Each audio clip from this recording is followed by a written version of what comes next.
بنانے کے لیے کم کھانا چاہیے، روح کو طاقتور بنانے کے لیے کم بولنا چاہیے، کم کھاؤ، کم سو، کم بولو، روح طاقتور ہوگی۔ اور یاد رکھنا، جن کی روح طاقتور نہیں ہوتی، ہمیں اب جسم کو خوبصورت بنانا ہے تو ہم لوگ کاسمیٹک آئٹم کا استعمال کرتے ہیں، تو اب روح کو خوبصورت بنانا ہے تو اس کے لیے کون سے میک اپ کا سامان ہوگا؟ تو اب سنیے، صوفیہ فرماتے ہیں اگر آپ نے غازہ حسن ملا، صوفیہ کے وقت تو یہ ساری چیزیں نہیں تھی، تو انہوں نے غازہ حسن کا ذکر کیا ہے جس کو ہم کاسمیٹک آئٹم کہتے ہیں۔ یعنی اگر تمہیں خوبصورت بننا ہے تو غازہ حسن چہرے پہ ملو گے تو تمہارا چہرہ خوبصورت لگے گا، اور کثرت سے وضو کرو گے تو تمہاری روح خوبصورت ہو جائے گی، روح کے اندر حسن آئے گا، روح کے اندر جمال آئے گا۔ اللہ اکبر۔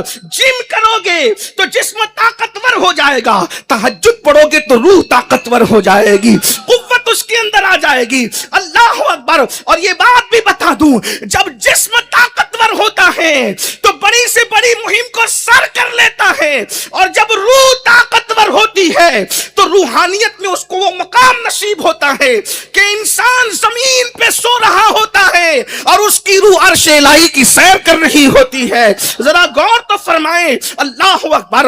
رسول پاک، رسول رحمت، مصطفیٰ جان رحمت صلی اللہ علیہ وآلہ وسلم فرماتے ہیں جب مومن وضو کر کے سوتا ہے تو اس کی روح کو عرش کی سیر کرائی جاتی ہے۔ ذرا غور تو کیجئے گا، اللہ کے بندو، یہ روحانیت کیا چیز ہے؟ روحانیت سے رشتہ توڑنے والوں، جسم میں ڈوب گئے، صرف کھانا پینا سونا ہی رہ گیا۔ یاد رکھنا، اگر زیادہ سو گے تو جسم آپ کو ٹھیک ٹھاک لگے گا لیکن روح کمزور ہوگی۔ روح کو طاقتور بنانے کے لیے کم سونا چاہیے، روح کو طاقتور بنانے کے لیے کم کھانا چاہیے، روح کو طاقتور بنانے کے لیے کم بولنا چاہیے، کم کھاؤ، کم سو، کم بولو، روح طاقتور ہوگی۔ اور یاد رکھنا، جن کی روح طاقتور نہیں ہوتی وہ روح حیوانیہ کے اندر زندگی ختم کر دیتے ہیں۔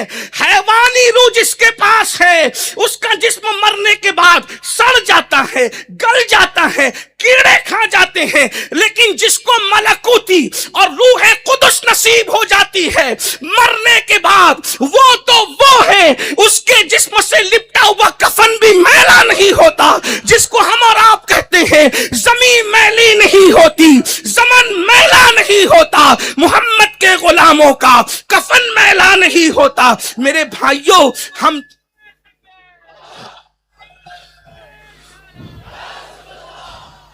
بھائیوں، ہم لوگ جسم کے چکر میں پڑے ہوئے ہیں۔ یہ جسم تو قبر کے اندر چلا جانا ہے، روح پر محنت کریں۔ آج سنی دعوت اسلامی کا یہ آپ کو پیغام ہے، روح پہ محنت کرو۔ روح پر کیسے محنت کریں؟ پہلی چیز، باوضو رہنے کو لازم پکڑو۔ دوسری چیز، اللہ کا ذکر کثرت کے ساتھ کرو۔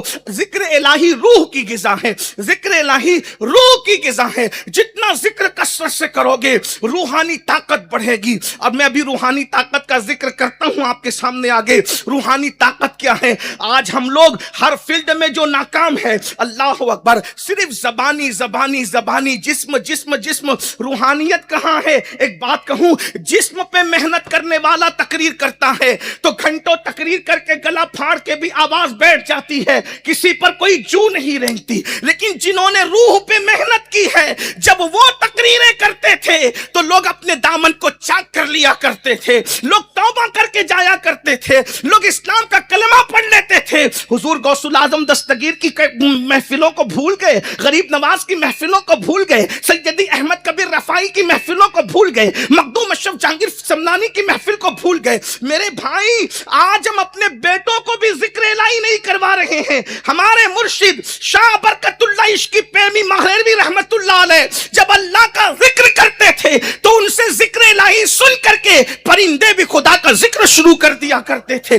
جس کی گلی کے پرندوں کو بھی ذاکر بنایا ہے، یہ روحانی طاقت کی برکت ہے۔ آج اس امت کے پاس روحانیت کا خاتمہ ہو گیا، بلکہ روحانی سلسلہ جو ہے وہ بہت منقطع ہو گیا ہماری زندگیوں سے۔ تو اللہ کا ذکر کرو۔ ایک بات بتاؤں، جو اللہ کا ذکر کرے گا وہ کسی غیر کا ذکر کیوں کرے گا؟ آج ذکر الہی ختم ہوا تو غیبت شروع ہو گئی، ذکر الہی ختم ہوا چغلی شروع ہو گئی، ذکر الہی شروع ہوا اس کی بات شروع ہو گئی۔ میرے بھائیوں، ہمارے اسلاف یہ سب نہیں کرتے تھے۔ ذکر اللہ کرو، زبان سے کرو، اتنا کرو۔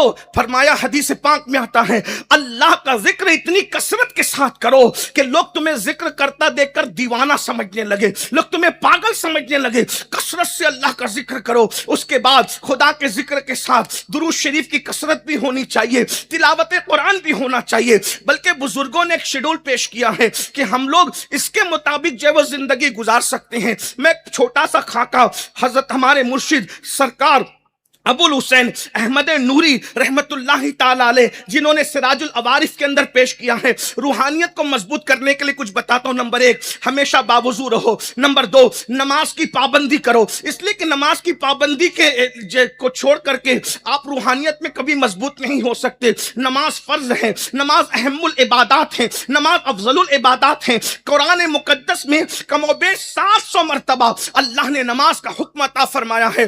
یہ مت سوچنا کہ روحانیت نماز کو چھوڑ کے ملے گی، کبھی نہیں ہو سکتا، اس لیے کہ روحانیت اور نماز کا بڑا مضبوط رشتہ ہے۔ میرے بھائیوں، تو یاد رکھیے نماز کی پابندی ہو۔ اس کے بعد ہر نماز کے بعد کوشش کرو پنج گنج قادریہ پر عمل کرنے کی، کیونکہ حضور غوث العظم دستگیر سے یہ عمل منسوب ہے۔ جیسے فجر کے بعد 100 مرتبہ یا عزیز و یا اللہ، ظہر کے بعد 100 مرتبہ یا کریم و یا اللہ، عصر کے بعد 100 مرتبہ یا جبار و یا اللہ، مغرب کے بعد 100 مرتبہ یا ستار و یا اللہ، عشاء کے بعد 100 مرتبہ یا غفار و یا اللہ۔ یہ صغیر ہے اور کبیر بھی ہے، وہ آپ وہاں دیکھ سکتے سراج العوارف کے اندر۔ دلچسپی ہو تو اس طرف توجہ کریں۔